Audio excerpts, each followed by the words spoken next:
20명이다, 1000명이다, 숫자와 상관없이 그 전부 인력을 대상으로 어떻게 AI의 기초적인 수준을 끌어올릴 것이냐, 그 마인드를 갖게 할 거냐라고 하는데, 회사가 갖고 있는 HR 관련 투자 역량을 좀 집중해 주십사, 그렇게 부탁드리고 싶습니다. 그리고 그런 국가적인 프로그램들이 이렇게 또 많이 제시가 될 텐데, 그럴 때 현장에 있는 인력들의 그 귀한 일부 출석 기록해 주시고요. 그런 교육을 많이 받을 수 있게 글로벌 인재 포럼에 대한 그 내용 여러분들 듣고 있습니다. 우리 기다릴 동안에.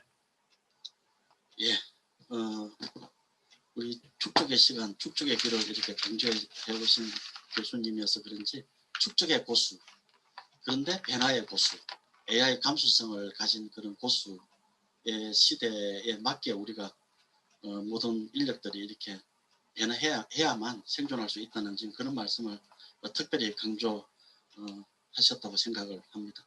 오늘 바쁘신 시간 중에 우리 또 특별하게 이 자리를 빛내주셔서 우리 이정돈 교수님께 특별히 감사드리고요. 시청해 주신 모든 분들께 감사하다는 말씀을 드립니다. 이상 마치겠습니다. 고맙습니다. 네, 특별한 강연을 진행해 주신 두 분 다시 한번 감사드립니다. AI 시대에 고수가 되는 방법에 대해 들어보셨는데요. AI 감수성 이야기를 들으니까 어디에나 AI가 활용되면서 확장될 수 있겠구나 하는 생각이 드네요. 좋은 강연과 대담 다시 한번 감사드립니다. 여러분께서는 지금 온라인과 오프라인이 어우러져 진행되는 하이브리드 형식의 행사 글로벌 인재포럼 2020과 함께하고 계십니다.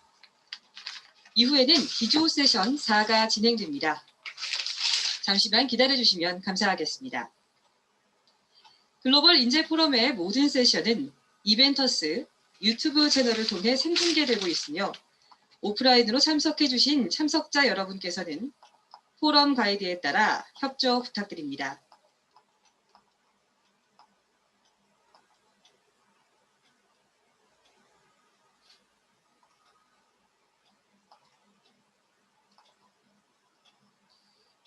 다시 한번 안내드립니다만 세션 중 질의사항이 있으시거나 발표 자료, 프로그램북이 궁금하신 분들은 사전에 발송해드린 문자의 접속 링크를 통해 포럼 어플리케이션에 접속하셔서 질문을 등록해 주시기 바랍니다. 이용 방법은 프로그램북 10페이지에도 자세히 안내되어 있습니다. 사전에 온라인 포럼을 여러분들이 보는 거는 유튜브를 통해서 이거는 등록하지 않았어도 여러분들이 등록하지 않았어도 언제든지 들어가서 볼 수 있는 그런 프리 어플리케이션 채널이고요. 그 다음에 등록하신 분들은 좀 더 자료라든지 이런 것들을 더 가질 수 있는 그런 차이가 있습니다. 강의 자체를 이렇게 포럼 자체의 강의를 참석하고 듣는 데는 차이는 없습니다. 한국어, 영어, 동시 통역이 제공됩니다. 오프라인 참가자분들은 한국어는 1번 채널, 영어는 2번 채널로 맞추어 이용해 주시면 됩니다. 통역 리시버는 현재 앉으신 자리에 비치되어 있으며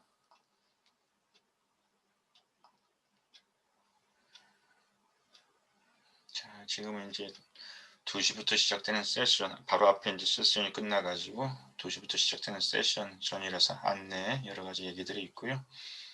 자, 지금 들어온 친구들 일단 출석 기록해 주시고 우리 기다린 동안 이건 뭐 우리 5분까지 우리 준비하는 거니까 지금은 한번 몸 풀어보는 의미에서 방금 전에 이제 2시 직전까지 있었던 이제 세션이 어떤 내용이냐면 이제 고수의 길이라고 하는 그런 주제를 가지고 발표를 했던 분은 이정동 교수, 서울대학교 기술경영경제정책대학원에 계신 분으로 이분이 이제 아마 문재인 대통령 경제과학특별보좌관이라고 하는 그런 역할을 하시는 분인가 봐요. 그래서 이 보좌관 그리고 교수님하고 한국경제 주관하는 한국경제의 논설위원이신 안현실이라고 하는 이제 사회자하고 이정동이라고 하는 교수님하고 대통령 보좌관 과학보좌관으로 있는 고수의 길이라고 하는 그런 이제 얘기를 가지고 대담을 나눴고, 내가 잠깐 이제 점심시간 끼어서 조금 뒷부분을 봤었는데, 중요한 이제 그 얘기의 포인트는 뭐냐면, 이제 AI라고 하는 인공지능 시대에 인공지능 전공자라든지 전문가도 필요하고, 그 다음에 인공지능의 이 시대를 전문가와 함께 이렇게 그런 얘기들을 이해할 수 있는 감수성을 가진 사람도 필요하다. 인공지능의 감수성. 그런 얘기를 하면서 여러분들에게 딱 해당되는 그런 얘기 딱 나왔었어요. 뭐냐면은 그 얘기를 하기 위해서 한번 여러분 가운데 답할 수 있는 친구에서 한번 질문에 누가 손을 들어서 얘기를 해요. 교육하고 학습하고의 차이가 뭐라고 생각하세요? 여러 가지 정의가 가능한데, 방금 전에 그 포럼에서 나왔던 얘기를 제가 좀 옮겨보면은 교육하고 학습하고의 가장 큰 차이.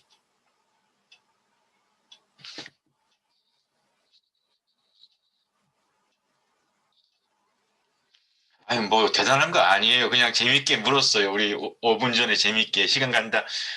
교육하고 학습하고의 차이 뭐가 있을 수 있을까?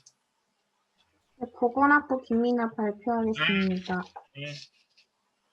이제 교육은 이제 뭐라 그랬지? 이제 선생님이라는 한 분이 그 제자에게 약간 가르쳐주는 그런 방식이라면, 학습은 그 배우고자 하는 사람이 스스로 배워서 깨우치는 게 학습이라 생각합니다. 민아가 잘 얘기해 준 것 같아.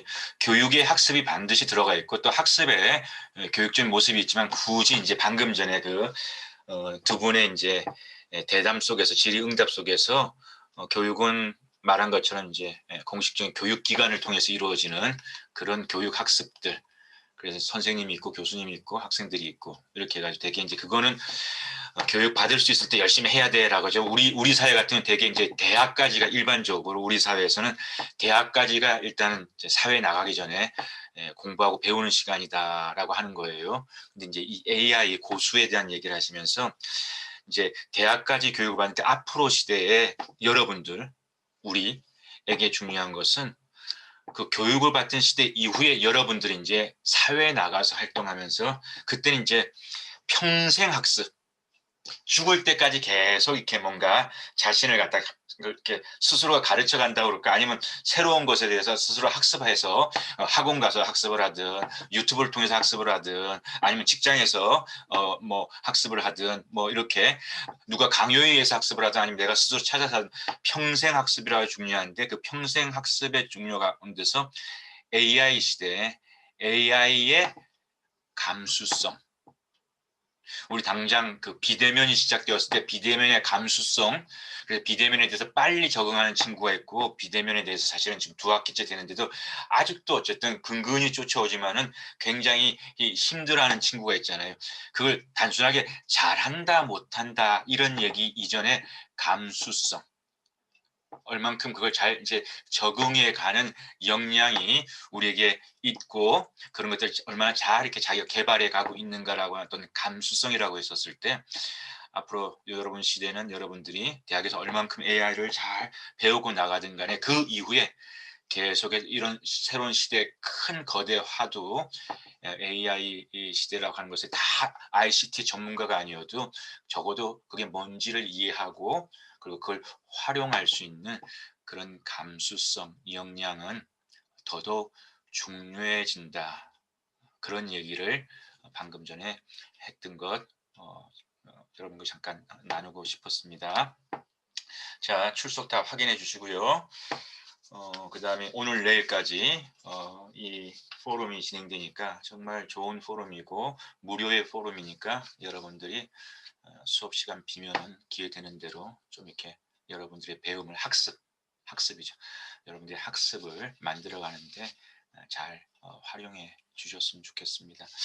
자, 우리 지난 시간에 민교까지 유산 답사 발표했었거든요. 그래서 오늘은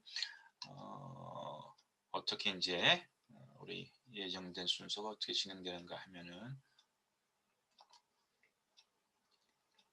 여러분들이 잘 아시겠지만 오늘은 8번째로 기록했던 우리 ICT의 권보현, 보현이부터 오늘 답사 단연 얘기 발표해 보도록 하겠습니다. 권보현, 그 다음에 김주연, 그 다음에 박상민, 김다희, 최준혁, 권하은, 박서윤. 시간이 주어지는 대로 그게 순서대로 진행하도록 하겠습니다. 권보현 준비되셨습니까? 그렇습니다. 네, 그러면 시작해 주세요.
보현 씨, 네. 왜 뭐 어려움이 있나요? 이게 지금 파일이 이게 안 열려서. 파일이 안 열려요? 네. 잠시만요.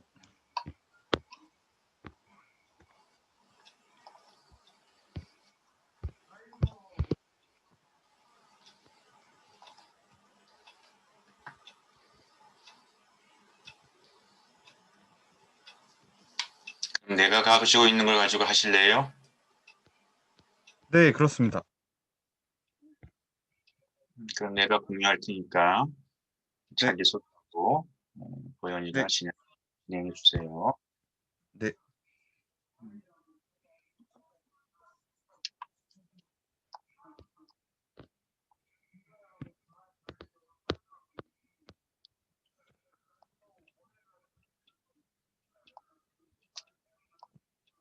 자, 진행하시면 되겠습니다. 네. 저가 한국사 탐방 장소는 이제 장승배기에 있는 이제 장승에 대해서 발표를 하겠습니다. 옛날부터 여러 지역에서 장승이 세워진 곳을 장승배기라 불러왔습니다. 저는 여기를 방문을 해봤습니다. 왼쪽 사진은 2016년에 제26회 장승제가 열린 것을 보여주는 사진입니다. 그리고 오른쪽 사진은 현재의 이제 장승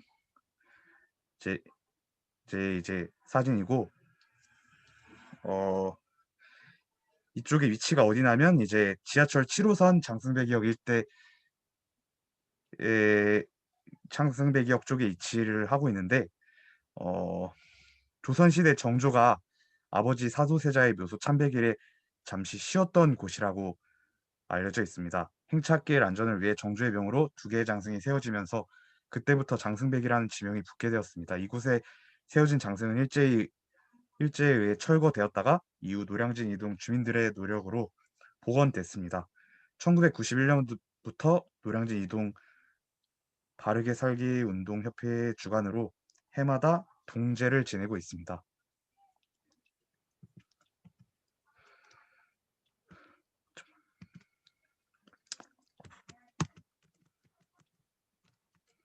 네, 이게 이제 장승의 모습인데 이제 제가 직접 방문해서 찍은 사진입니다. 장승은 마을 또는 절 입구 등에 세운 사람의 얼굴 모양을 새긴 기둥입니다. 벅스라고도 불리는데 이정표 또는 마을의 수호신 구실을 한다고 합니다. 일반적으로 남녀 한 쌍의 모양으로 마을 입구에 세워져 있으며 남자에는 천하대장군이라 씌워져 있으며 여자에는 지하여장군이라 씌워져 있습니다. 나무로 만든 장승은 목장승이라고 부릅니다. 우리나라에서 대표적으로 여기가 이제 장승이 있는 알려져 있고, 실제로 이제 이쪽에 와 보시면은 이제 이렇게 장승을 보실 수가 있습니다.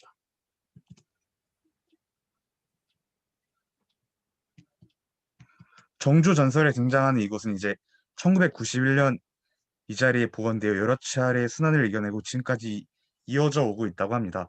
이곳에서 매년 개최하는 장승제는 서울시의 서울 미래유산으로 등재되어 있습니다. 이곳에 와보면 뭐 의자들도 있어서 이렇게 잠시 앉아서 쉬다가 갈 수 있고, 위에 사진은 이제 어, 이렇게 그림이 있는데 이것을 한번 제가 찍어봤습니다.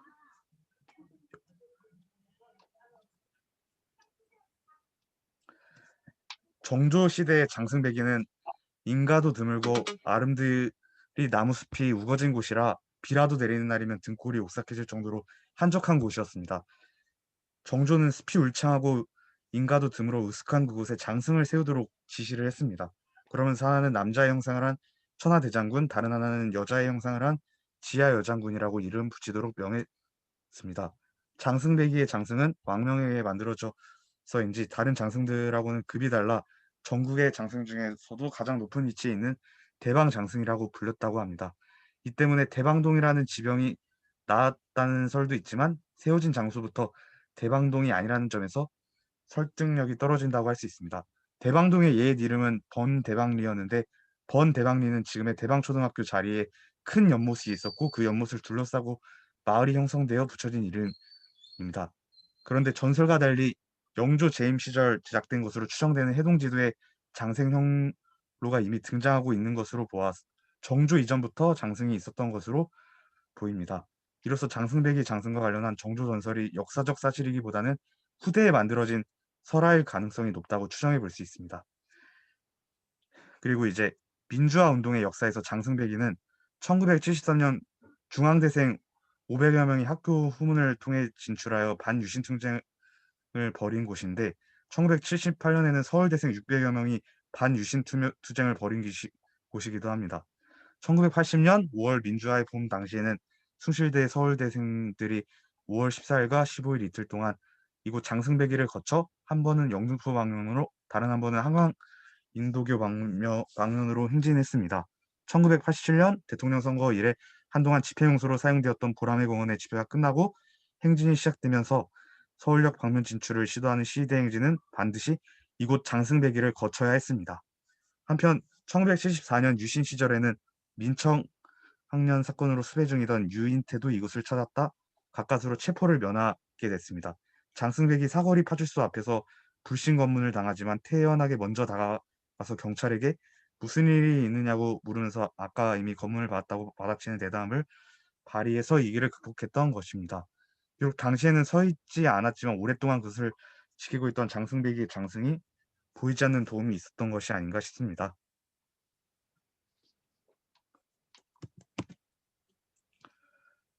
이상으로 저의 프로젝트 발표를 마치겠습니다. 발표를 들어주신 모든 분들께 감사드립니다. 자, 우리 고현이 수고했어요. 자, 감사합니다. 우리 장승배기 장승 이야기 발표 들으면서 여러분들이 궁금한 거나 또 이 주제와 함께 같이 이야기하고 싶은 거 아니면 오늘 또 우리 공도현 선수의 발표에 대해서 조금 피드백이 있으면 그런 얘기 좀 한번 들어봐요. 기독교학부 장성두 발표해 보겠습니다. 네. 저도 지나가다가 장성을 본 적이 있었는데 그냥 기존에 알기로는 장성이 나쁜 기운을 막아주는 역할이라고 생각해서 그냥 세워둔 거라고 알고 있었는데 발표를 들으면서 그 장성이 남녀가 한 쌍으로 세워졌다는 부분을 듣고 되게 인상이 깊었던 것 같습니다. 새로운 사실을 알 수 있었습니다. 좋아요. 어쨌든 이런 우리 답사를 통해서 우리 친구가 열심히 해왔던 결과물을 통해서 또 다른 우리 학우들 선수들이 우리 역사에 대한 또 한 토막의 어떤 부분들을 생각해보고 배울 수 있다는 거, 그 참 좋은 배움 나눔터죠.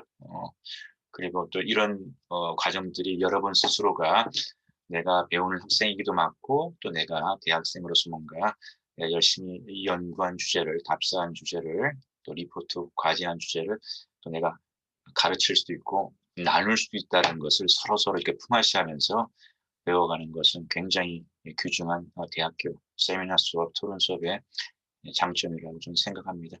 좋아요. 배웠습니다. 우리 또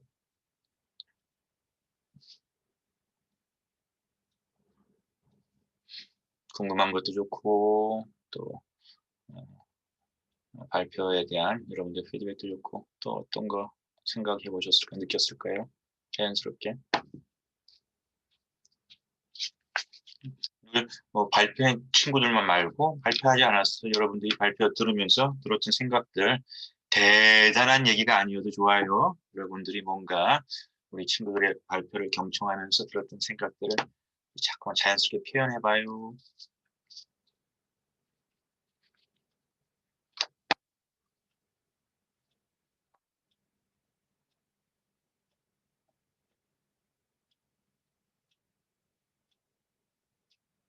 김경윤, 경윤이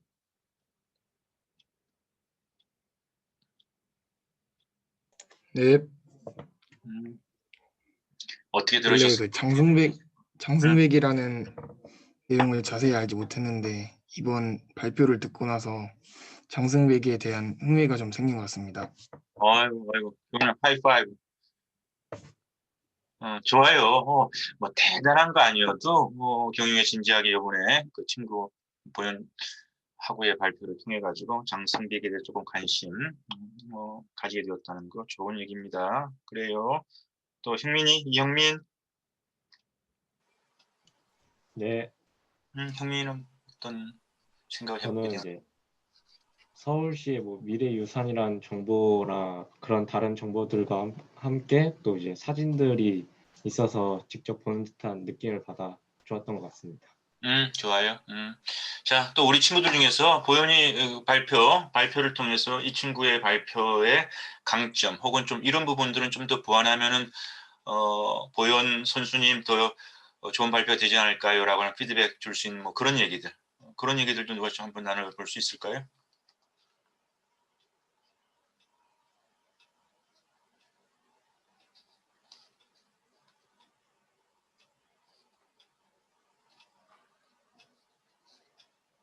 전혜진, 혜진이, 네, 혜진은 어떻게 봤어요? 어,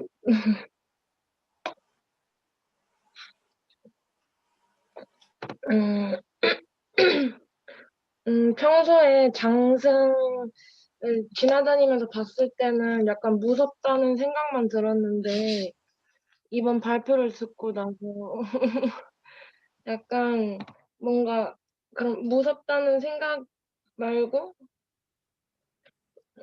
음, 어, 네. 어,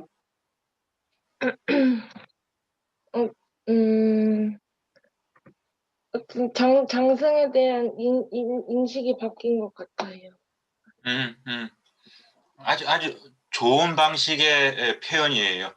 장승 무섭게 만든 건 맞고 인적이 드문 곳에 옛날에 지금하고 지금 서울 한복판에 있으니까 지금은 무섭지가 않은 사람과 차가 너무 많은 지역이지만 그것이 시작되었던 그 어떤 시점에 인적이 드문 곳이어가지고 사람 행세와 같이 좀 인적이 있는 듯한, 그리고 모든 장승들이 대개는 좀 약간은 좀 이렇게 우리 사찰 들어갈 때 사천왕만큼이나 어떤 그런 느낌이 있어서 생소하기도 하고, 그러니까 우리 많은 경우들 무섭다라고만 모를 때는 무섭다라고만 느껴질 수 있는 그런 혜진이가 표현했던 그 표현이 많은 우리 친구들의 느낌일 수 있어요. 혜진이가 그걸 느꼈다는 걸 표현한 게 난 굉장히 중요하고, 그 다음에 이번에 이런 어떤 그 친구의 발표를 통해 가지고 장승이라고 하는 것이 이런 것이고 해가지고 그런 나의 선입관이라고 할까, 그런 나의 무지라고 할까, 그런 것들이 조금은 이번 배움을 통해서 내가 그렇게 무섭게만 생각할 것이 아니구나라는 어떤 그런 생각을 해보게 되었다. 너무 좋은 발표. 이런 거 손들고 하라고 내가 시키기 전에.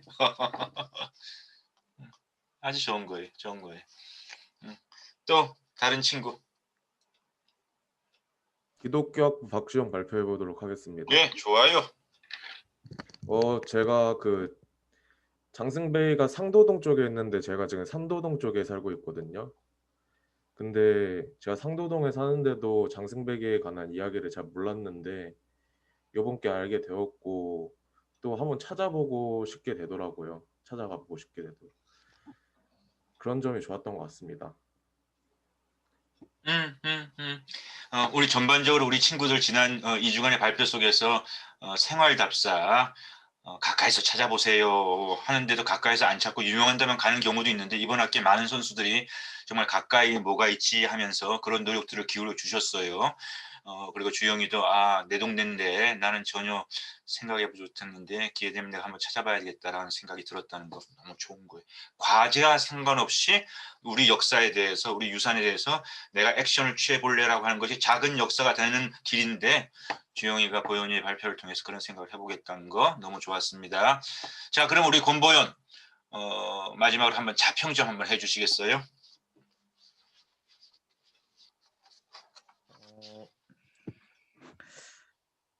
근데 이게 좀 제가 준비를 너무 철저하게 아주 많이는 못했던 것 같아서 일단은 최대한 일단 PPT를 준비를 했지만 이제 아주 그렇게 잘했다고는 얘기하기엔 좀 뭐 생각이 듭니다. 맞아요. 보현이 생각할 때 아쉬움이 많이 있는 부분들 보현이가 잘 얘기해 줬고요. 그 다음에 권보현 씨 그리고 다른 친구들 우리 벌써 여러 번 발표를 경험했고 특별히 이번 발표에서는 제가 자평을 꼭 시키고 있잖아요. 우리 자평을 시킬 때 제가 강점부터 그런데 또 보현이 또 까먹고 강점이 아니라 겸손하게 아쉬움이 너무 커요. 제가 생각해도 좀 많이 부족했어요 라고 하는 그런 얘기에 앞서서 보현이 생각에는 나 나름대로는 그래도 열심히 했어요 라고 하는 강점이 뭘까요? 그래도 좀 그냥 현실감 있게 사진을 잘 찍은 것 같습니다. 그래요. 내가 이걸 담으려고 현장에 촬영 열심히 했던 거 그 수고한 거고 열심히 한 거예요. 답사에서 사진 촬영 같은 거 필요할 때가 굉장히 많고요. 그리고 나름대로 이 역사를 우리 친구들한테 소개하기 위해서 꼼꼼히 그 역사적 자료에 대한 것들도 이렇게 열심히 했다는 흔적이 PPT를 통해서 보여줘요. 강점이에요.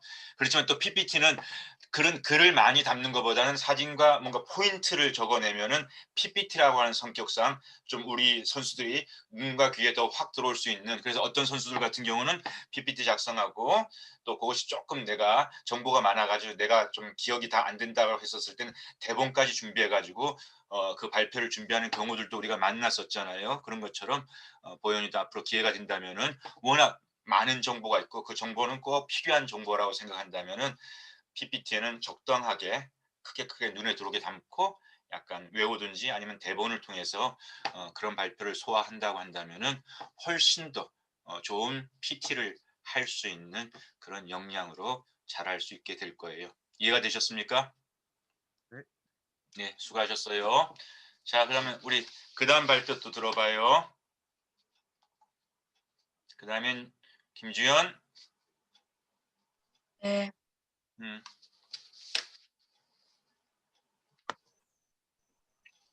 교수님, 화면 공유 활성화 부탁드립니다. 아, 그래요? 그게 안 돼 있구나.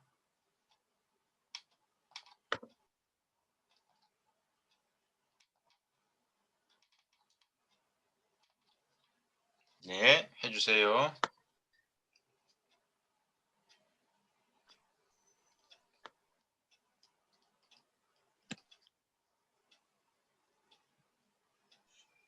발표 시작하겠습니다.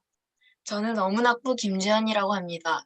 제가 소개할 곳은 끝까지 고려의 절개를 지킨 송산사지라는 곳입니다. 먼저 소개 대상과 선정 이유를 설명하겠습니다. 단순히 송산사지를 넓은 잔디밭으로 쉴 수 있는 곳이라고 생각하고 잔디광장에서만 놀고 가버린 지역 내 많은 사람들에게 송산사지라는 곳을 소개하고 싶습니다. 왜냐하면 송산사지에는 바로 근처에 근린공원이 있기 때문에 여기에서만 놀고 송산사지 내부로는 들어가는 일이 거의 없기 때문에 이런 분들께 소개하면 좋겠다고 생각해서 선정했습니다. 송산사지는 의정부 미술도서관 바로 옆에 위치해 있어서 도서관에 가기 위해 내리는 버스 정류장의 이름으로만 생각했습니다. 송산사지 하면 단순히 넓은 잔디공원이 있는 작은 문화유적지 정도로만 떠올렸기 때문인데요. 송산사지가 언제 세워졌고 어떻게 생겼고 그리고 무엇이 있는지 잘 알지 못했기에 주말을 이용해서 조사를 했습니다. 여기 지금 지도에는 잘 안 나와 있는데 한 이쯤에 미술도서관이 있거든요. 그래서 바로 여기 근처로 가면 여기쯤에 이제 버스 정류장이 있어가지고 이제 송산사지로 금방 갈 수 있습니다. 송산사는 고려 말기의 충신, 즉 조선 개국을 반대하고 고려에 대한 예의를 지킨 6명의 신하들의 위패가 있는 곳입니다. 원래는 삼기서사라고 불렸으나 순조 3년에 송산사라는 이름으로 바뀌었습니다. 조선이 개국되자 조견, 정구, 원선은 충신은 두 나라의 임금을 섬기지 않는다는 충절을 내세워 이성계의 끈질긴 권고를 끝내 물리치고 이곳에 들어와 살았습니다. 이곳에 있는 홍살문은 이게 원래 홍살문이 내려졌었는데 이게 나중에 설명해 드릴 텐데 이게 불타가지고 복원을 한 겁니다. 송산사 중 송산의 이름의 유래는 두 가지 설이 있는데요. 첫째는 위패에 있는 도견의 호가 송산이기 때문에 송산이란 것이고, 그리고 이제 송산에 해가지고 이제 송산동에 그 호를 따왔다는 설이고, 마지막으로 제가 해설사분께 들었던 설은 송악산, 이제 고려의 송악산에서 따왔다는 설 두 가지가 있습니다. 주의할 점은 여기 보이시는 송산사의 사가 절사자가 아니라 당사자로 되어 있다는 겁니다. 그러니까 이게 고려 양식이긴 한데 이게 절이 아니라 사당사자, 사당사로 되어 있는 겁니다. 건축 양식으로만 보면 완벽한 사찰의 모습이지만 그저 불교가 국교인 고려의 건축 양식일 뿐입니다. 가장 특징적인 것은 건물의 방향이 대다수가 섬해하는 남향이 아닌 북향으로 되어 있는데요. 이것은 고려의 수도인 개경이 북쪽에 있기 때문입니다. 건물 내부에는 고려 충신 6명의 위패가 모셔져 있는데요. 각각 조견, 원선, 이중인, 김주, 김영남, 유천이며 건물 오른쪽에는 이렇게 비석이 세워져 있습니다. 여기 잘 안 보이시겠지만 이렇게 각각 후와 이름들이 적혀 있습니다. 고종 때 대원군의 서원 철폐령으로 건물이 전부 활렸다가 그 이후에 옛 터만을 짓고 삼기단이라고 불렸었는데 이제 1964년들의 후손들이 이 6분의 후손들이 위패석, 재단석, 병풍석들을 이렇게 마련해가지고 이제 이게 후손분들이 마련하신 것들입니다. 그래서 이제 이렇게 6분의 충신들을 모실 수 있고 이곳에 방문하면 전문 해설가까지는 아니고 그 노인분들이 봉사하셔가지고 이제 할 수 있는 해설도 있으니까 나중에 한번 가보시면 좋을 것 같습니다. 원래는 교육 주제, 제가 했던 교육 주제 맞춰 문종과 관련된 광릉에서 이제 광릉 수목원 쪽으로 갈렸었는데 예약에 모두 실패해가지고 어쩔 수 없이 집 근처 유적지로 향했습니다. 버스로 약 20분이면 가는 유적지를 단 한 번도 가본 적이 없다는 것을 도착해서야 실감했습니다. 왜냐하면 저는 내비게이션을 펴고 송산사지를 향해야 하기 때문입니다.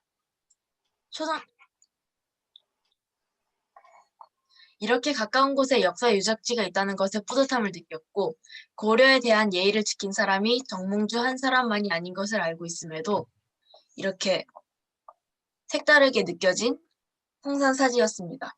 이제 이것은 이제 6분의 업적을 설명한 비석입니다. 감사합니다.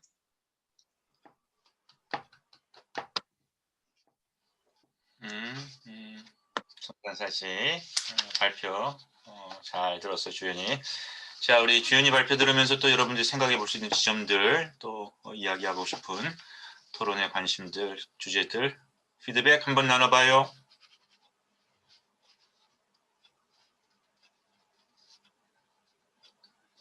발표 안 했던 친구들도 적극적으로 여러분들이 가지고 있는 모든 관심도 다 가능합니다.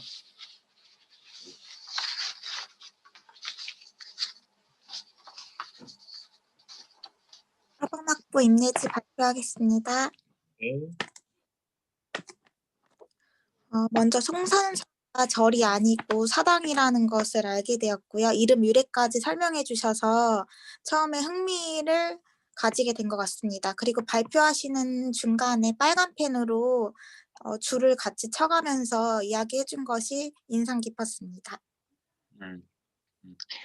그 정말 뭐라 그럴까 그 코로나 시대 때 줌 수업을 진행하면서 가장 모범적인 FM다운 어떤 발제자 내지는 선생님 그런 그림으로서 주연이 발표하면서 딱딱 빨간 펜으로 이렇게 예지 지적처럼 해주니까 나 역시도 훨씬 더 이해를 하는데 도움이 되었어요. 또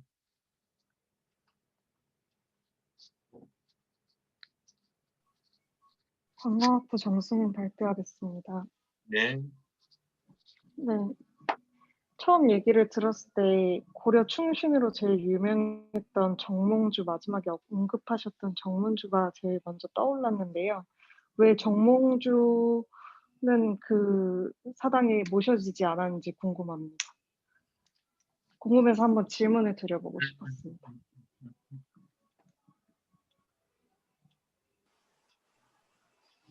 아무래도 제 추측이긴 한데 정몽주는 한양에 내려가서 아마 이성계와 이방원 등과 계속 마찰이 있었기 때문에 이곳에는 모셔지지 않았다고 생각이 됩니다.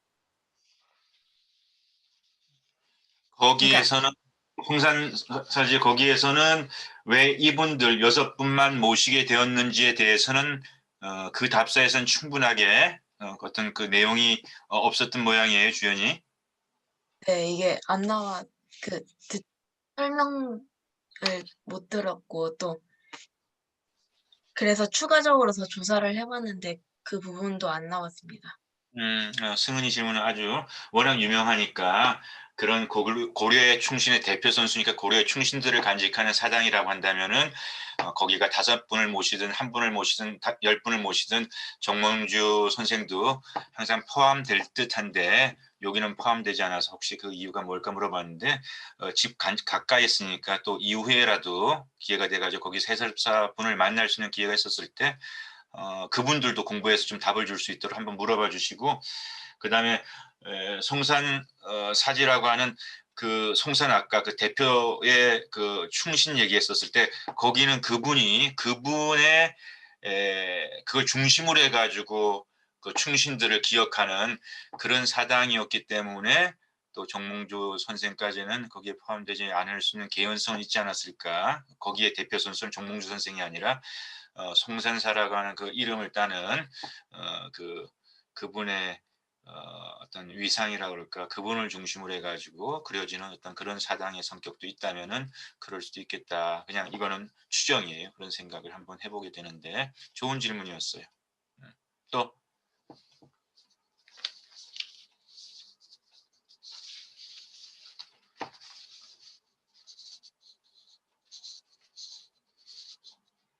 자, 그럼 우리 주연이 한번 그 자평 좀 해주세요. 먼저 제가 의도한 대로 그 빨간 펜을 줄 그으면서 강의를 하니까 이제 학생분들이 이제 더 흥미롭게 강의를 들을 수 있게 되어서 기뻤고요. 그리고 또 사진 자료가 조금 더 부족하고 제가 자료 조사가 부족한 것 같아서 그 점을 좀 반성해야 할 것 같습니다. 사진 자료를 좀 더 활용했다면 좋을 수 있었을 것 같고 그 다음에 이제 컨텐츠 그 내용 부분에 있어서 이런 설명들 난 굉장히 좋다고 생각합니다. 많은 친구들이 이미 알고도 있고 또 모를 수도 있고 오늘 답사지를 송산사지, 송산사 그러면 불국사, 통도사, 해인사, 이렇게 하면서 도산서원. 그냥 우리가 서원 사당은 서원, 이렇게 이름이 가고, 그 다음에 불교 사찰들은 사 들어가니까 송산사지, 송산. 이렇게 하면 이게 서원이 아니라 사당이 아니라 사찰이 아닐까라고 하는 이런 오해들 사실 많이 할 수 있고, 사자는 우리한테는 절에 가까운 이름으로 다 박여져 있으니까. 그리고 또 고려시대였기 때문에 이곳이 또 외형도 사찰의 형태를 가지고 있고, 건축적으로 사찰의 형태이지만은 이것은 사당입니다. 그리고 그 사자의 의미는 사당 사자고 절 사자가 아닙니다라고 하면서 그런 디테일의 부분, 그리고 외형이 절의 형태를 갖고 있다고 하더라도 그것이 고려 시대였기 때문에 사당의 기능하는 그런 일도 가능할 수 있구나라고 하는 이런 부분들 같은 경우는 사실은 우리 친구들 중에서는 상당히 많은 부분 놓칠 수 있는 지점들을 기왕의 주연이가 그 주제를 답사를 다루면서 굉장히 우리에게 좋은 어떤 배움의 찬스들을 놓치지 않고 가르쳐 주지 않았나 싶고요. 전체적으로 PPT를 잘 활용했고, 많지도 않고 적지도 않으면서도 우리가 대학생으로서 답사를 다녀온다 했었을 때 좀 아카데미컬하게 우리가 그래도 좀 너무 재미있게만, 너무 관광적으로만, 그렇지 않고 그래도 좀 배우는 자세로 가는 어떤 그런 답사로서도 주연이가 진지했다라고 하는 거, 그리고 또 그 진지함을 통해서도 굉장히 우리 귀에 잘 들어오게끔 쉽게 이 답사 보고서 프로젝트를 소화해냈다라고 하는 것도 아주 참 좋았습니다. 주연 씨 수고하셨어요. 자, 그 다음에 상민이 들어볼까요? 상민이까지 듣고 그 다음에 우리 잠시 쉬어요.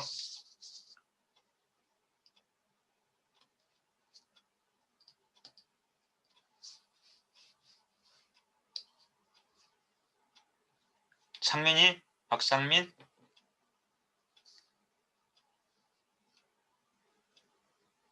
상민이 자리 없는가요? 자, 상민이 없으면 그러면 우리 그 다음에 관광의 다희 발표해 볼까요? 네.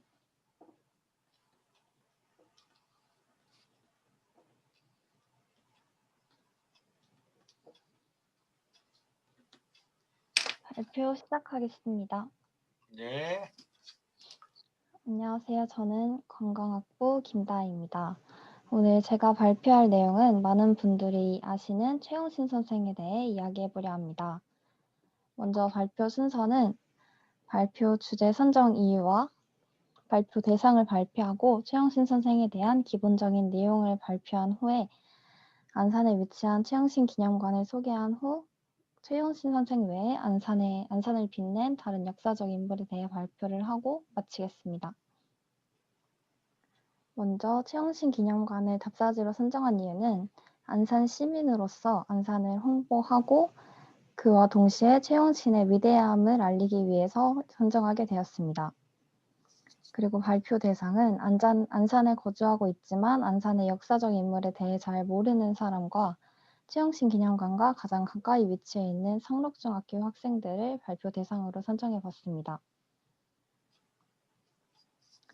왼쪽 사진 맨 앞줄의 오른쪽에 계신 분이 최영신 선생님이신데요. 중등 교육을 받은 우리가 화려한 도시 생활만 동경하고 안일의 생활만을 꿈꾸어야 옳을 것인가? 농촌으로 돌아가 문맹 퇴치에 노력해야 옳을 것인가? 거듭 말하노니 우리는 손을 잡고 서로 농촌으로 달려가자. 이 글은 1928년 당시 루시 여자학교의 졸업반이셨던 최영신 선생이 쓰신 글입니다. 이 글에서 학창시절부터 농촌을 계몽시키겠다는 최영신 선생의 용감함과 포부를 볼 수 있습니다. 루시 여자학교를 졸업한 후 1931년 경기도 수원 YWCA 농촌 지도원 자격으로 파견된 후 2년 반 동안 농촌 계몽운동을 전개하셨습니다. 여기서 YWCA는 기독교 여성운동단체로 다양한 봉사활동을 하는 단체입니다. 그리고 마을의 유일한 교육기관이었던 샘골학원과 아동, 청년, 부녀자 등을 대상으로 야학을 통해 문맹 퇴치에 노력하셨습니다.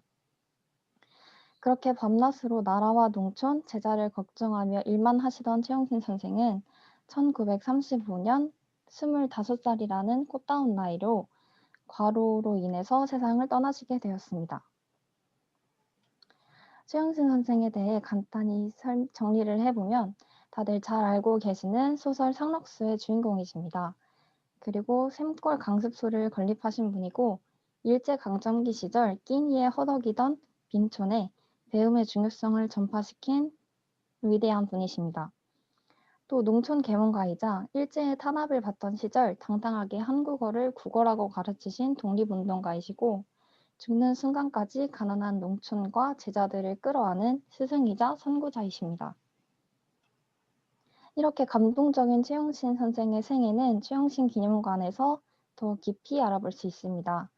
이곳은 샘골 강습소가 있던 곳에 건립된 국립박물관으로 최영신 선생의 유언장, 훈장, 상록수의 초판본, 그리고 생존 제자의 에세이 등을 볼 수 있습니다. 경기도 안산에 위치해 있으며 상록수역에서 하차 후에 약 7분에서 10분 정도 걷다 보면 보실 수 있습니다. 매주 월요일은 휴관일이니까 참고하시고 더 자세한 내용은 최영신 기념관 홈페이지에서 보시고 문화관광 해설을 들으시면 더 깊이 아실 수 있을 겁니다. 다음은 최영신 선생 외에 안산을 빛낸 역사적 인물에 대해 알아보겠습니다. 먼저 한국 화가 하면 가장 먼저 떠오르는 단원 김홍도입니다. 김홍도는 가장 한국적인 그림을 그린 조선시대 천재 화가이며 다들 많이 아시다시피 씨름, 서당 등 다양한 그림으로 인정받은 인물입니다. 김홍도의 다양한 그림을 볼 수 있는 단원미술관 역시 경기도 안산에 위치해 있습니다. 사진 촬영과 재입장이 불가하다는 점은 주의하시고 다른 내용은 최영신 기념관과 비슷합니다. 다음은 조선의 실학자 성우 이익입니다. 실학의 토대를 마련한 이익 역시 안산을 빛낸 역사적 인물입니다. 성우 이익의 학문적 업적과 역사적 자료들을 수집, 보관, 전시한 성우 박물관이 있는데요.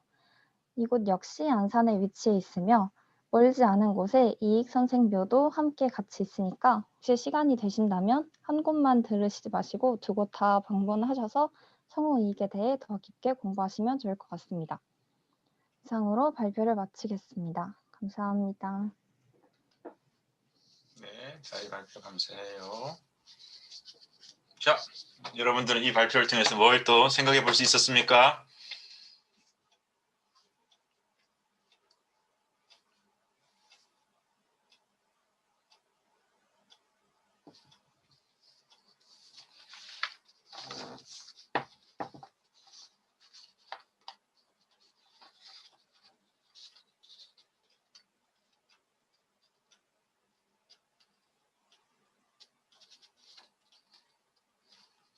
박서윤.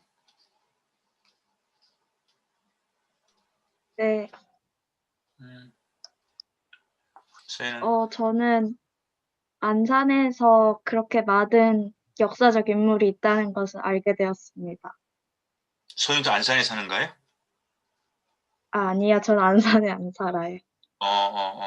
안산이라는 곳에 그렇게 많이 우리가 알고 있는 그런 인물들이 있다는 거 발표를 통해서 알게 되었다. 좋아요. 뭐 그런 단순한 거라도 소연 앞으로 좀 적극적으로 표현해 보세요. 또 다른 친구 다 이 발표를 통해서 생각해 볼 수 있는 지점들.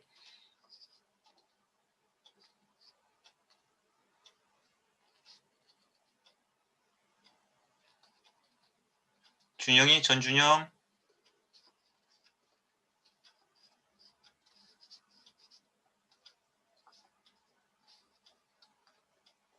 준영이 없나요?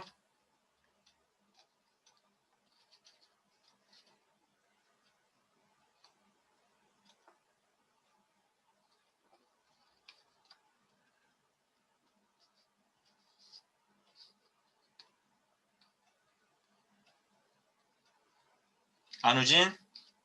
우진이?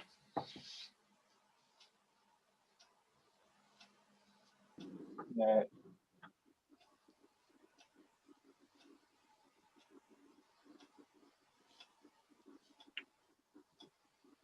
나중에 발표해도 될까요? 나중에? 좀 생각나는 게 아직 없어가지고. 응? 응? 아직 생각나는 게 별로 없어가지고. 그래.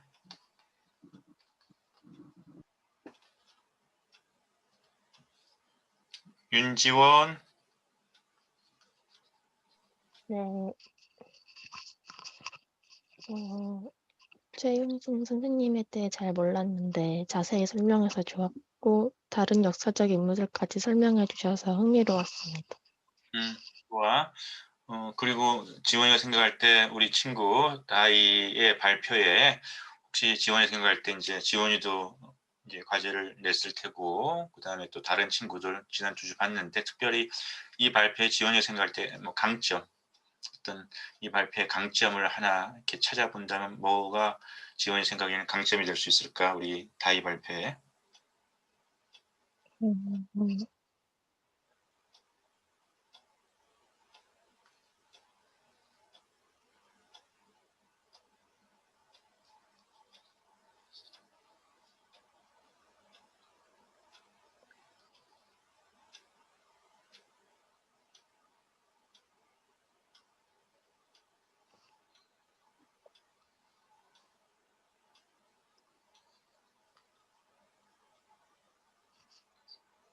더 생각해보고 대답해도 될까요?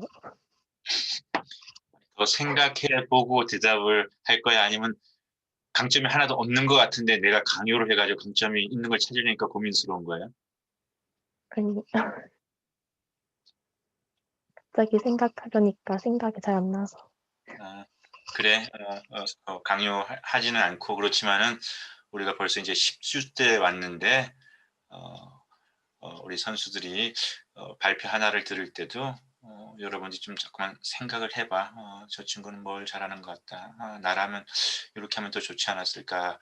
그게 아무것도 아닌 것 같은데 그런 과정들이 우리 수업에서는 더 좋은 배움이 될 수 있는 프로세스니까 여러분들이 내 발표 아니면 관심을 끄는 것이 아니라 한 친구 한 친구의 발표를 통해서 이제 뭘 배우는 것뿐만 아니라 그 더해서 이런 부분들은 참 나도 앞으로 활용하면 좋겠구나 뭐 이런 생각들을 자꾸만 이렇게 빗대어 보면서 연결 항상 그 연결하면서 그렇게 우리 친구들의 발표를 들으면 더 좋지 않을까 싶어요. 또 누가 뭔가 그걸 관련해 가지고 우리 다이의 발표에서 여러분이 생각할 때 어떤 강점, 장점 누가 얘기해 볼 수 있을까? ICT 학부 체결합 발표해 보겠습니다. 네. 일단은 박물관 같은 거 소개해 주실 때 그 휴관일이라든가 이런 거를 다 자세히 설명해 주셔서 갈 때 고려해야 되는 것들을 생각할 수 있었던 점이 되게 좋았던 것 같습니다. 좋아요. 자, 그러면 한 친구만 더 들어보고 우리 다이의 자평도 한번 들어보겠습니다. 임사빈. 네. 사빈은 어땠습니까? 네, 최용 씨라는 인물이 여자인데 그렇게 쉽게 찾을 수는 없는 역사적 인물 같은데 잘 소개해 주신 것 같고요. 그리고 또 명료하게 소개시켜 준 것 같아요. 그래, 우리가 잘 만날 수 없는 인물을 마침 다혜가 안산의 시민으로서 소개해 준 것도 참 좋았고 사빈이가 2포인트 아주 클리어하게 피드백을 줬어요. 그리고 그 소개도 굉장히 명료하게 더도 말고 덜도 말고 명료하게 소개를 해준 것이 참 좋았던 것 같습니다. 나도 그런 생각을 하면서 들었거든. 자, 다혜야 다시 한 번만 그 PPT 열어줘 봐봐.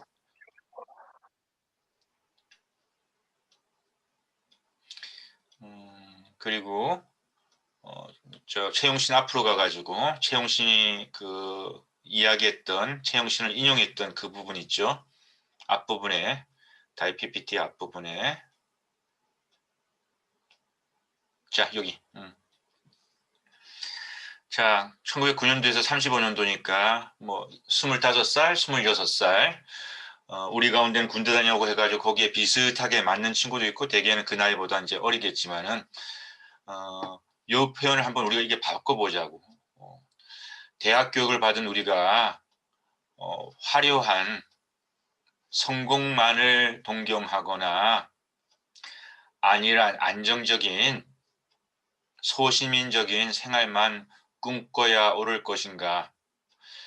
농촌, 이거가 누구에겐 농촌일 수도 있고 누군가 우리 사회를 이렇게 따뜻하게 만들 수 있는, 아니면 우리 사회가 주목하지 않는 어떤 영역에서 내가 고등교육, 대학교육을 받은 사람으로서 들어가 그 당시에 이제 문명태치, 또 우리 시대에는 뭔가 여러분이 생각할 수 있는 어떤 그런 가치 이념, 정말 내가 이만큼 배웠으니까 그걸 나는 세상에 돌려줄 수 있는 그런 또 노력을 해보고 싶어라고 하는데, 노력해 옳은 것인가 거듭말하노니 우리는 손을 잡고 바로 그 비전으로 달려가자라고 하는 것을 1928년도니까 29년도면은 딱 그 20살이 되겠지, 그죠? 그러니까 한 19살 정도 되겠나요? 만으로 19살.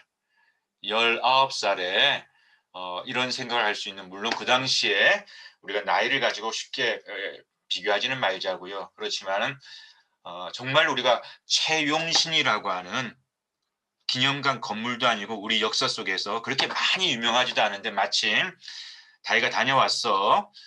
이런 인물들에 대한, 다이가 이제 풀어줘도 됩니다. 이런 인물들에 대한 이제 답사 이야기를 들었을 때 내가 너무 도덕적이고 윤리적이고 이런 얘기를 하는 건 아닌데, 이런 스피릿, 정신에 대해서도 우리가 대학생이랑 한번 같이 논의해보고, 우리 모두가 다 헌신적이어야 되고 뭔가 희생적이어야 되고 우리 모두가 다 뭐 이렇게 해야 되고 평범한 보통 사람으로 살아가는 거 그건 나쁜 일 아니에요. 근데 내가 여러분들한테 얘기하는 건 이런 수업을 통해 가지고 새로운 자극, 다 이렇게 살아야 된다고만 생각하는데, 우리가 다양한 우리 대학에서 만나는 수업을 통해 가지고 여러분들이 그렇게만 생각해왔던 그것을 이렇게도 내가 생각을 해볼 수는 있는 거 아닐까라고 하는 그런 자극들, 그런 배움들, 그런 성찰들이 사실은 대학 교육의 가치이고, 19살에 저런 고민과 저런 실천을 했던 최용신이라고 하는 우리의 선배를 통해서도 오늘 저와 여러분이 한번 그런 생각을 잠시라도 해볼 수 있었으면 좋겠습니다. 자, 다이 한번 자평 들어봐요. 먼저 강점부터 말씀을 드리자면, 답사지 선정 이유에서 안산을 홍보하기 위해서 선정을 했다고 했는데, 안산의 다양한 역사적 인물을 같이 소개함으로써 안산을 홍보하는 데 더 도움이 됐다는 게 강점이라고 생각을 합니다. 그리고 단점은 답사지가 집이랑 매우 가까운 곳에 있어서 조금 초췌한 상태로 답사를 가가지고 그 사진을 찍어서 같이 첨부를 했으면 더 생생했을 텐데 하는 그런 아쉬움이 있습니다. 그래요. 그러면 훨씬 더 센스 있게 내가 그려보고 싶은 장면, 인터넷에서 구하는 것이 아니라 그런 걸 보완했더라면은 더 생생할 수 있었겠다라고 하는. 그렇지만 전반적으로 그 PPT의 내용은 소개하는 내용을 잘 깔끔하게 담아서 전달했던 것 같아요. 수고하셨습니다. 자, 그러면 우리 지금 시간이 2시 58분이에요. 그래서 3시 8분까지 우리 10분간 쉬었다가 그 다음에 만나서 계속해서 발표 듣도록 하겠습니다.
자, 자리에 돌아왔으면은 영상 다시 켜주시고요. 비디오 켜주시고 그 다음에 우리 다음의 순서가 준혁이. 네.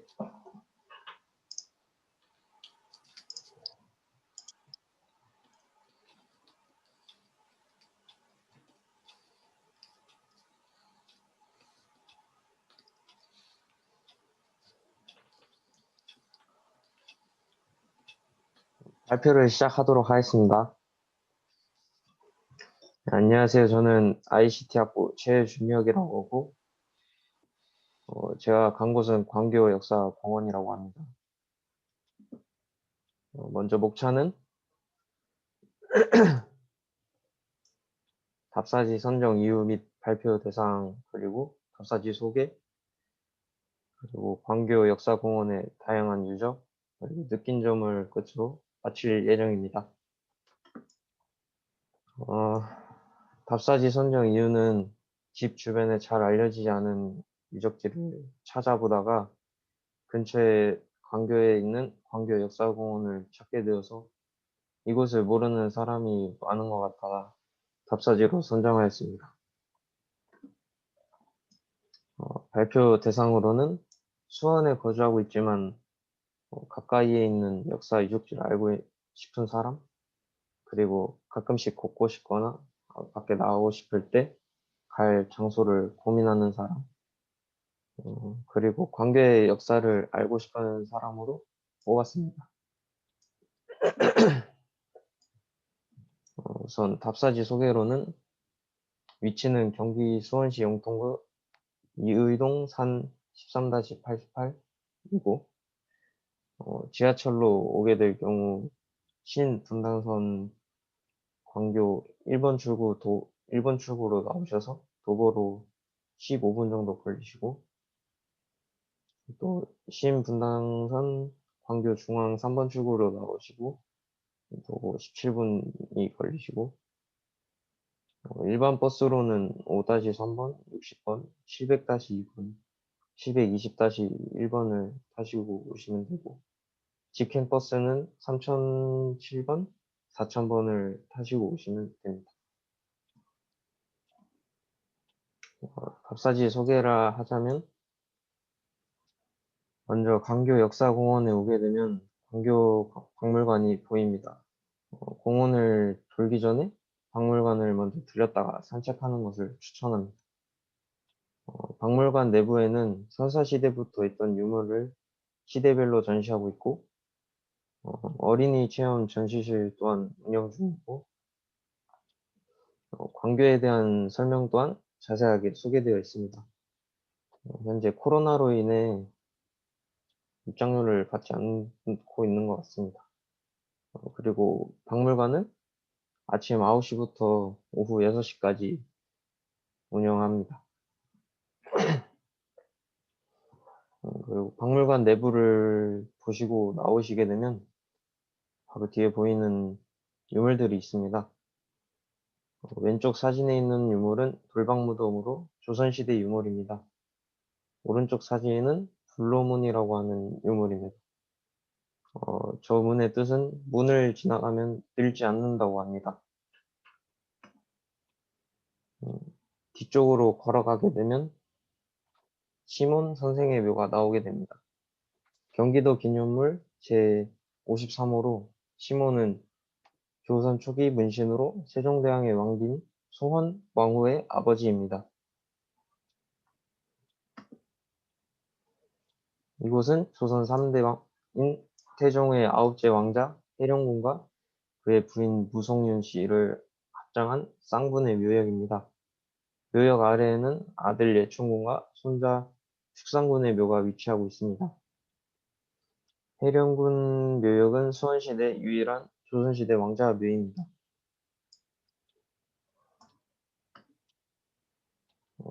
바뀐 점으로는 이번에 유산답사를 하게 되면서 오랜만에 집 밖을 나와서 산책을 한다 생각하니 너무 좋았던 것 같고, 산책하기 아주 적당한 길이라고 생각이 들었습니다. 또한 해룡군 묘역의 경치가 정말 좋았던 것 같고, 박물관 내부도 여러 가지 체험 활동, 퀴즈가 있어서 재미있게 유산 답사를 다녀온 것 같습니다. 네, 감사합니다.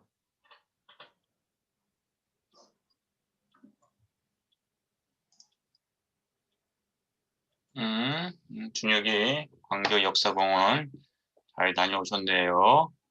자, 그 광교 역사공원에 관해서 궁금한 거나 피드백이 있을까요?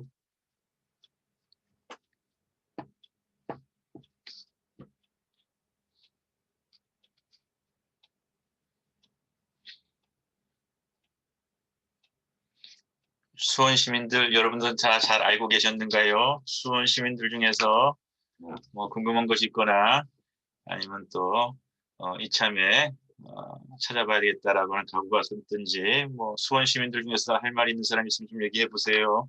수원 시민 있을 텐데. 하복 박혜선 얘기해 보겠습니다. 네. 저는 수원에 사는 건 아닌데 수원에 자주 놀러 가거든 하거든요. 근데 수원에 놀러 가서도 이제 광교 호수공원을 걸어서 호수만 돌아봤지 저렇게 역사공원이 있는 줄은 몰랐거든요. 그래서 이번 발표를 통해 다음에 놀러 갔을 때는 호수만 걷는 게 하고 노는 게 아닌 역사공원도 한번 둘러보는 계기가 될 것 같아요. 혜선이 하이파이브.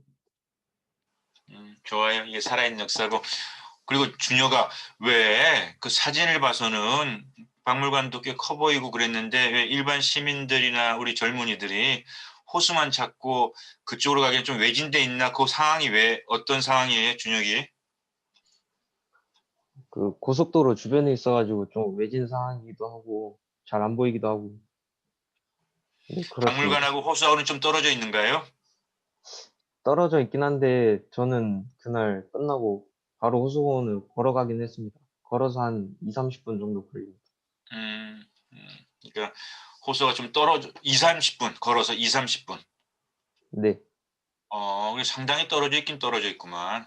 그러니까 좀 호수공원은 사람들이 많이 찾는다고 한다면은 뭐 기회가 된다면은 수원시에서 좀 더 적극적으로 호수공원하고 그 박물관 쪽하고 해령군 묘역하고 역사공원을 좀 더 연결할 수 있는 표지판이나 뭐 그런 홍보나 그런 것들이 있으면 좋겠다는 얘기를 혜선이 얘기를 통해서 가보지 않았는데 그러게 되네. 준혁이 한번 여기를 책임 맡았으니까 한번 생각을 해보세요. 나중에 그런 연결고리. 네.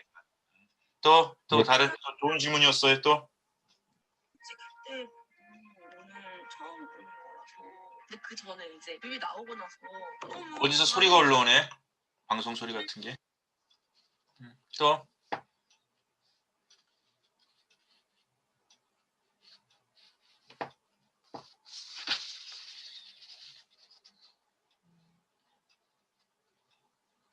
김진용, 진용 씨,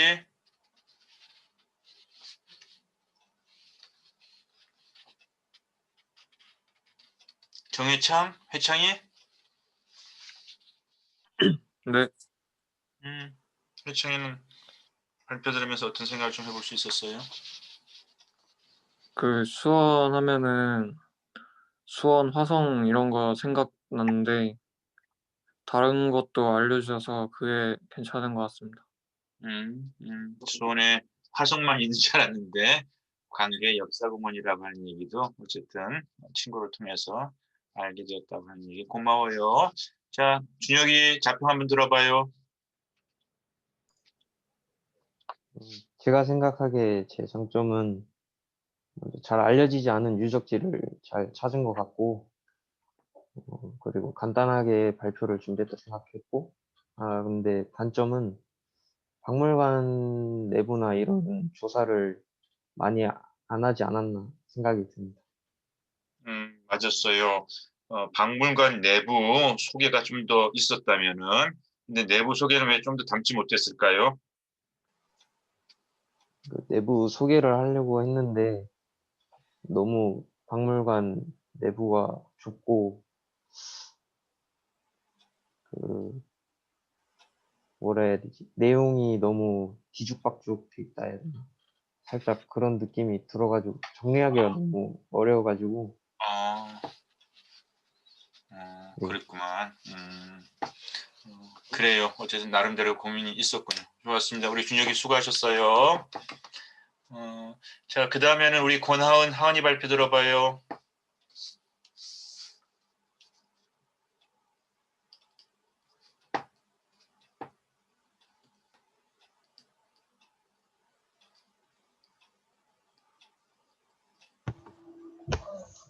저는 노론의 영수 송시열과 관련된 우암사적 공헌에 대해 발표하겠습니다.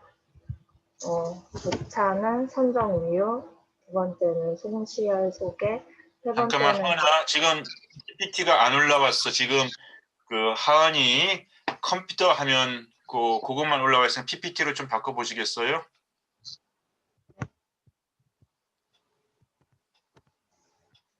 화면은 공유가 돼 있는데, 그렇지. 그렇지. 다시 하겠습니다. 네. 저는 노론의 영수 송시열과 관련된 우암사적 공헌에 대해 발표하겠습니다. 목차는 선정 이유, 송시열 소개, 답사지 소개, 느낀 점과 출처에 대해 말하겠습니다. 선정 이유는 이제 대전에서는 우암 송시열 선생의 역사가 많이 관련이 되어 있는데 그 중에서도 그가 학문을 위해 노력했던 것과 이제 제자들과 같이 공부했었던 우암사적 공헌을 선정하게 되었고, 두 번째는 이제 사진이나 등산의 목적으로 온 사람들이 많았기 때문에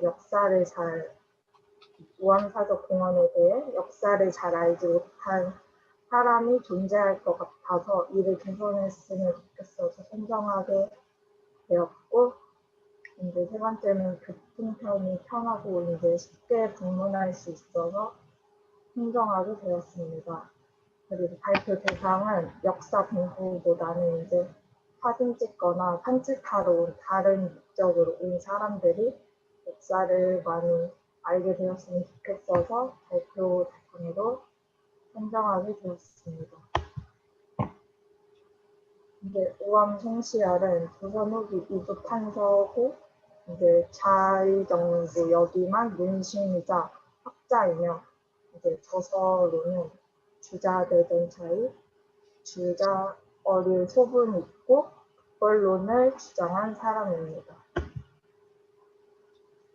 그리고 우암사적 공헌은 대전 동구 충정로 53 남간정사에 위치하고 있고 동절기와 하절기의 시간이 좀 다릅니다. 그리고 입장료랑 주차장은 무료고 이제 제가 발표할 때는 우암 야행 축제가 진행 중이었는데 이제 발표를 언제 할지 몰라가지고 이게 그때는 진행 중이었어서 여기 진행 중이라고 써놨습니다. 그리고 우암사적 공헌인데 첫 번째 사진이 정문이고 두 번째는 안내도인데 정문에 들어가서 오른쪽을 보시면 안내도가 있습니다.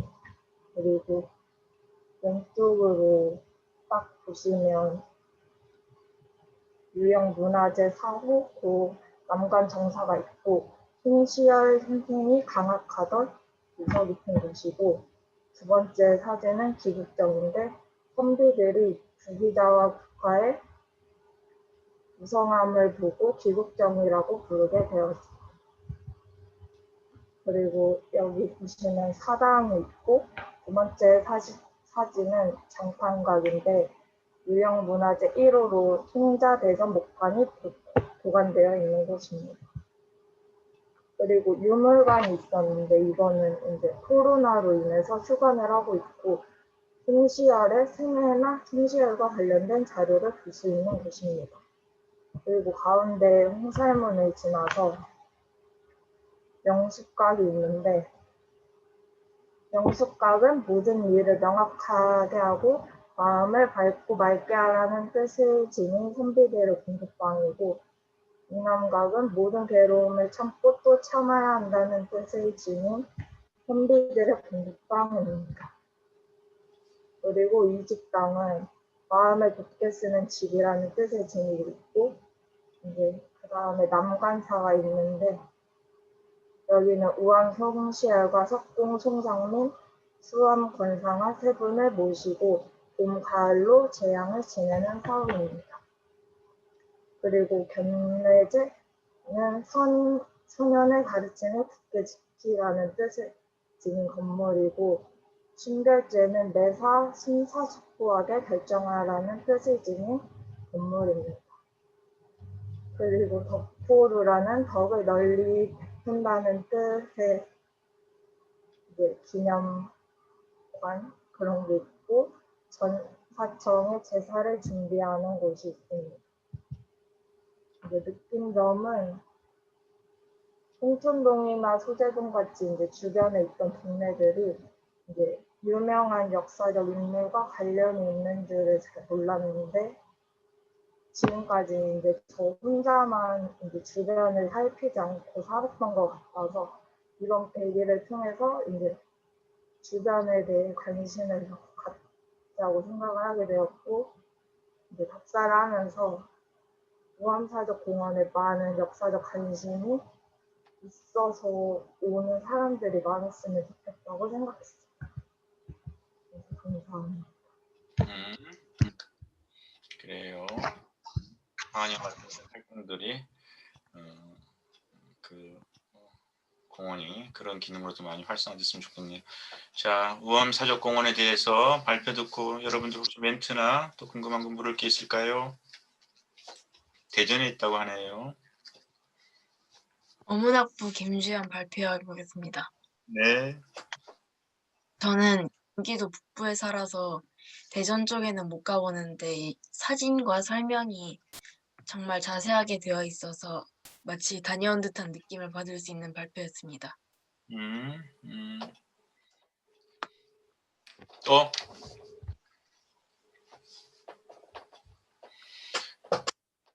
우리가 한국에서 탐방이니까 우암 송시열에 대해서 개인적으로 좀 알고 있는 그런 얘기 누가 할 수 있는 친구 있을까요?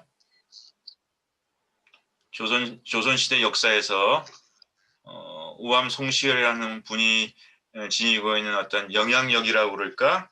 그리고 우리 교재에서 내가 여러 번 설명했죠. 우리 교재에서는 특별히 한국 역사에서 유학에 대해서 굉장히 비판적인 관점을 저자가 갖고 있다는 얘기 했던 거 기억나시죠?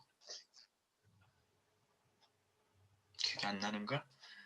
그랬을 때 이 우암 송시열이 우리 한국 정치 그리고 한국 유학, 한국 유교에 있어서 굉장히 중요한 역할자로서 그것이 긍정이든 부정이든 평가를 받고 있는데 혹시 다녀오신 분, 고나은, 우암 송시열의 어떤 그런 부분에 대해서 좀 답사하시면서 연구를 하셨는가?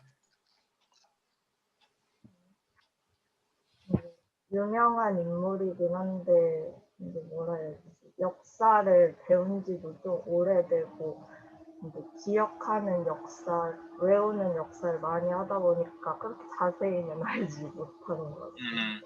그랬을 때 하은이 PPT에서도 하은이 PPT 한번 올려봐 보세요.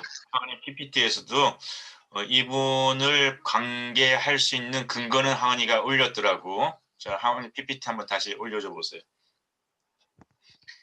그래서 우리가 이런 답사하면서도 좀 더 구석구석도 여러분들이 한번 관심을 가지고 들여다보고 들으면은 더 좋은 토론이 될 수 있을 것 같아.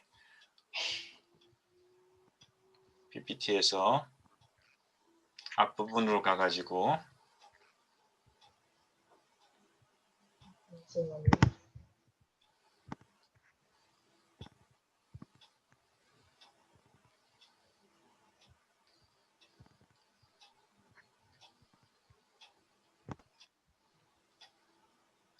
요거 다시 한 번 더 들어가 줘야지. 여기서는 하은이도 보이잖아. 이거 말고 유산 답사 안에 들어가서 자료.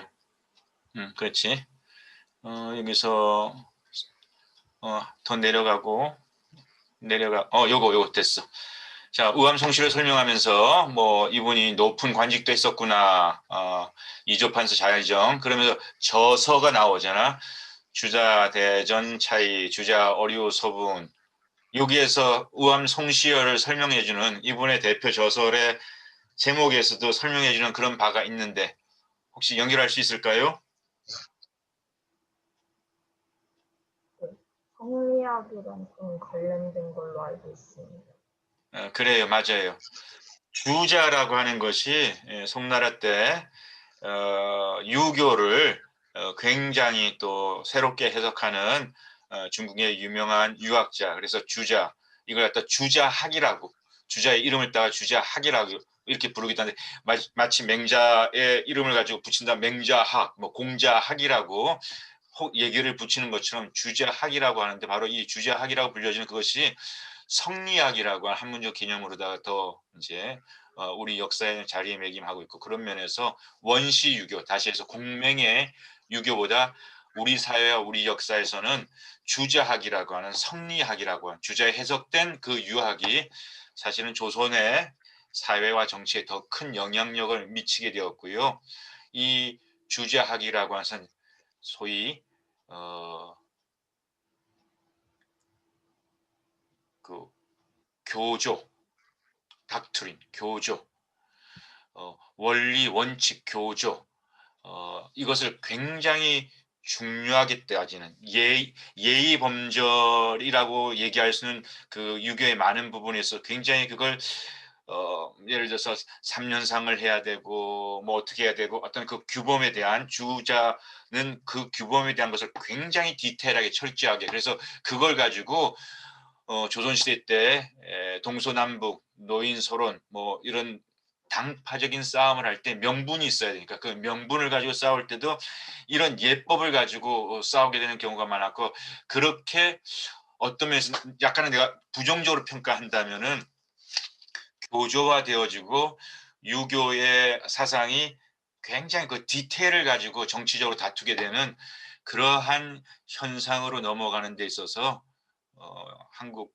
유교의 교조화를 가져오는데도 큰 영향력을 미쳤던 인물 중에 한 사람이 우암 송시열이었다고 얘기할 수 있는, 그래서 송시열에 대해서 명함이 분명해요.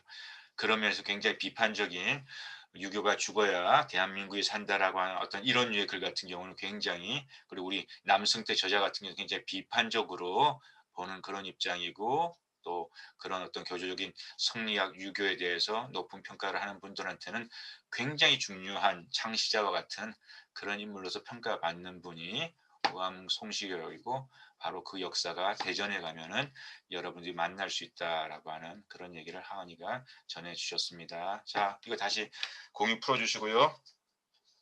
하은이, 자평. 이제 사진 같은 거 되게 열심히 찍어서 좀 보기 편하게 이해하기 쉽게 준비를 하려 해서 그 부분이 괜찮았던 것 같고, 이제 아쉬웠던 점은 이제 제 차례까지 올 줄 몰라서 그렇게 꼼꼼하게는 준비를 못한 것 같습니다. 너무 방심하셨네. 그래요. 아니에요. 열심히 했던 적이 잘 느껴졌습니다.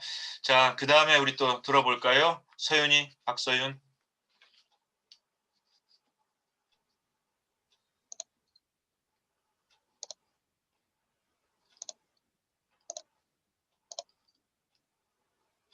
교수님, 저 파일이 제 컴퓨터에서 안 뜨는데 혹시 띄워주실 수 있으신가요? 네, 그렇게 할게요. 감사합니다.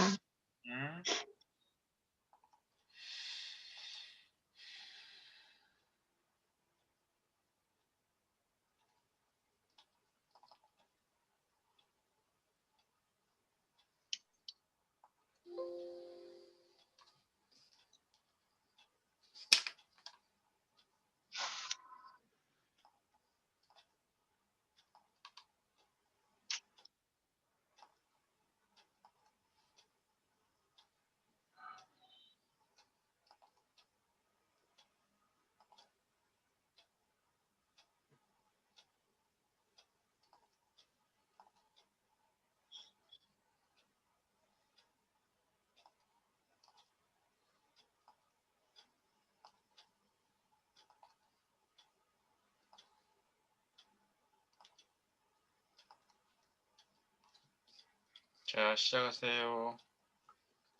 저는 장기읍성과 유배지에 대해서 발표하게 된 경찰학부 박서윤이라고 합니다. 저는 선정 이유와 발표 대상, 그 다음에 유적지가 있는 지역과 유적지 소개, 그 다음으로 느낀 점 순서대로 발표하겠습니다.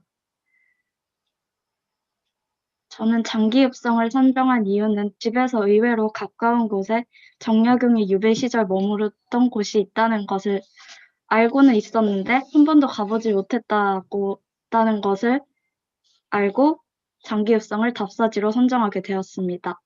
저는 이 유적지 탐방 추천 대상은 사람이 적은 산책길이나 둘레길을 걷고 싶은 사람, 어린이를 데리고 야외에 있는 교육적인 장소를 방문하고 싶은 사람, 그리고 포항의 특이한 장소를 방문해보고 싶은 사람으로 선정하였습니다.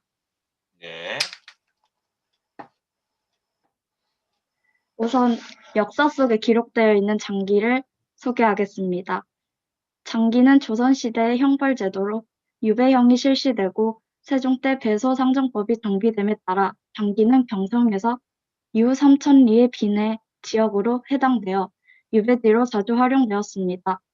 장기에 유배되어 머물렀던 대표적인 인물로는 유교의 대가라고 불리웠던 우암송시열과 실학파의 태두인 다산 정약용이 있고 그 외에도 200여 명이 장기에 유배되어 있었다고 합니다.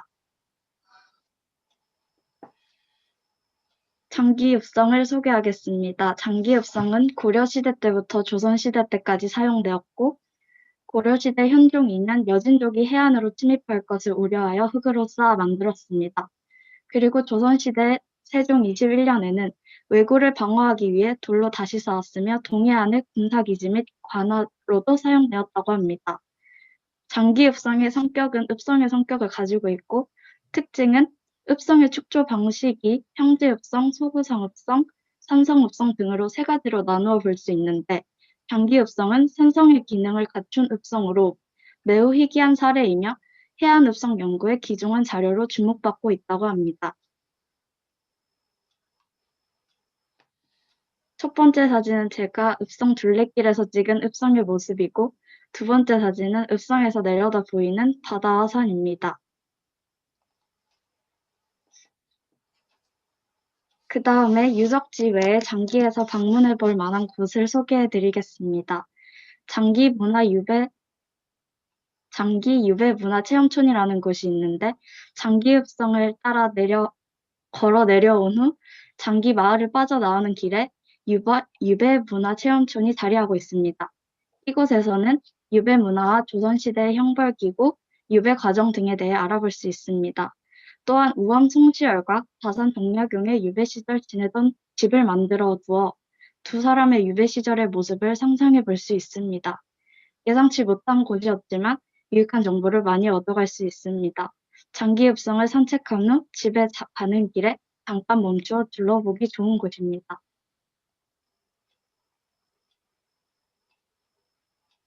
사진에 보면 다양한 형구들이 있고 유배지에 가는 달구지를 체험해 볼 수 있도록 되어 있습니다. 그리고 우암의 유배 생활과 다산의 유배 생활에 대해서도 자세하게 나와 있습니다. 마지막으로 느낀 점은 우리 동네 근처의 유적지를 답사하며 느낀 점은 읍성을 가보고 아직도 읍성 안 마을에서 살고 있는 사람들을 보니 비록 집은 현대식이었지만 고려시대나 조선시대의 모습이 그려지는 것 같았습니다.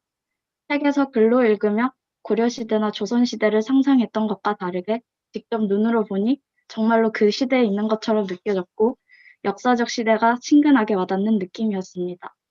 또 유배 체험촌에서 잘 알지 못했던 유배에 대해서 알게 되었고 정약용과 송시열의 유배 생활에 대해서도 알게 되었습니다. 유적지 답사가 조금 따분할 것이라고 생각했지만 답사가 끝나고 나니 새롭게 알게 된 점과 그곳에서 상상할 수 있었던 시대들의 모습을 통해 유적지 답사가 굉장히 유익하다고 느껴졌습니다. 또한 답사를 통해 내가 유적지에 관심이 많이 없었다는 것도 이번 답사를 통해 느끼게 되었습니다. 차로 30분이면 갈 수 있었던 곳이지만 한 번도 가본 적이 없고 있는지조차 몰랐던 곳도 있었기 때문에입니다. 서울에 있는 경복궁이나 경주에 있는 청성대 불국사 같이 유명한 곳만 방문해보고 우리 동네 근처에 있을 것이라는 생각을 못하고 찾아보지 않았다는 것을 이번 답사를 통해 반성하게 되었습니다. 이상으로 발표 마치겠습니다. 감사합니다. 네, 수고하셨습니다. 자, 서윤이 발표 잘 들었고요. 장기읍성, 해미읍성은 참 많이 들었는데 장기읍성은 저도 개인적으로 우리 선수들을 통해서는 처음 발표를 듣게 되네요. 여러분들 어떠셨어요? 장기읍성에 대한 궁금한 거, 묻고 싶은 거 뭐가 있을까요? 태백.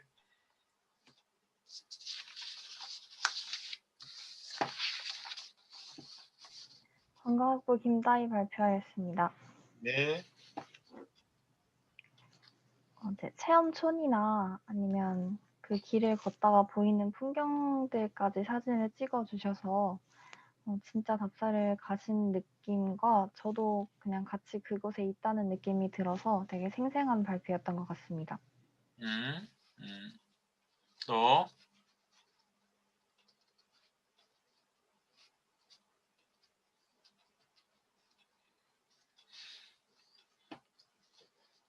소연아, 그 장기읍성에서 이제 그 유배 체험촌 그 내용 이전에 그 읍성 자체 성 말고 읍 안에서의 어떤 형태는 남아 있는 게 그 장기읍성 같은 경우는 없었나요? 장기읍성의 마을을 둘러싸고 있고 안에는 현재 마을이 있고 그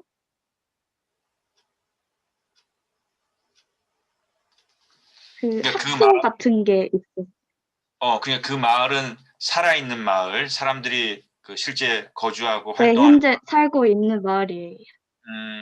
그러면 이제 그 장기읍성 성도 소개하면서 그 읍성 싸고 있는 그 마을이 어떤 형태로 존재하는지 나 개인적으로는 그런 것들도 좀 이렇게 사진으로 되어 있었다고 한다면은 과거와 현재, 현재와 과거 그런 그림들이 예를 들어서 이제 해미읍성 다녀오는 친구들 같은 경우는 이제 해미읍성 그 성곽하고 안에 이제 해미읍성 같은 많은 부분들이 이제 관광지로 되어 있었으니까 그런 내용들도 이제 담아서 보내오는데 이 장기읍성하고 해미읍성하고 그림을 떠올려 보려니까 그런 부분도 어떤가 궁금했는데 다음에 기회가 된다면 이제 그런 것도 담아주면은 좀 좋지 않았을까 싶은 생각이 들고 그다음에 이 발표에서 서윤이가 우암송시를 하고 다산 정약용 그 유배지에도 두 분의 그걸 대표적으로 이렇게 전시해놨다고 하는데 그 답사하면서 두 분의 유배 생활에 가장 그 소개되어 있는 또 소윤이가 그래서 파악한 바로는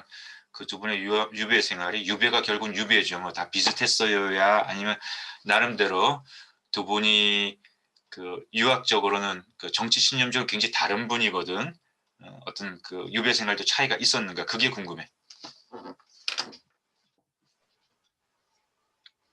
저는 일단 조금 놀랐던 게 유배라고 해서 되게 허름한 집에 살 줄 알았고 첫 번째로는 근데 기와 집은 아니더라도 되게 좋은 집에 별채까지 있어서 조금 놀랐고 두 분의 집에는 크게 차이가 없었던 것 같다고 느꼈습니다.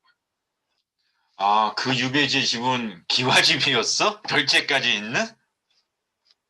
네, 네. 그래서 의외로 좋다고 생각했습니다. 그 역사적인 고증을 그 받아가지고 그 재현한 거겠지? 그런 것 같아요.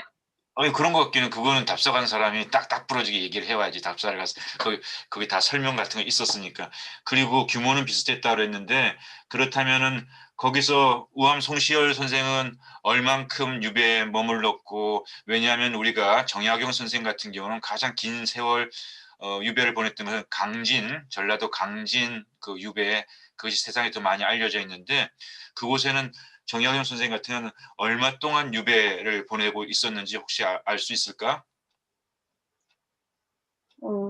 기억이 잘 안 나. 그러니까 이제 답사를 다녀와도 그 모든 내용을 갖다가 다 PPT 담을 수는 없어. 우리 시간이 제한돼 있으니까. 그런데 이제 답사를 다녀온 온 목적 중에 또 다른 하나는 서윤이를 비롯해서 우리가 다 알아야 될 그 답사에 대해서만큼 그래도 우리가 억지로 갔던 수업의 일환으로 갔던 그 내용에 대해서는 그래도 충분히 좀 숙지해가지고 와서 그걸 다 구구절절히 다 이렇게 담을 수는 없지만은 그런 내용들에 대해서는 적어도 답사를 갔던 서윤이라든지 그 현장에 우리 선수들 한 사람 한 사람만큼은 그래도 그 지역에 대해서는 좀 해박한 전문가가 되어서 돌아오는 것도 우리 답사의 중요한 목적 중에 하나인데 기회가 되면은 두 분들이 얼만큼 머물렀는지 그런 것도 한번 서윤이가 파악해 주길 바래요. 네. 자, 이제 마지막으로 자평 들어봐요.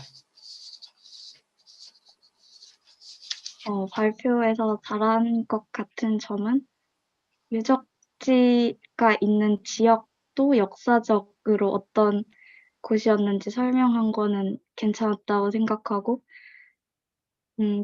PPT에 글이 조금 많았던 것 같은 점은 아쉬웠습니다.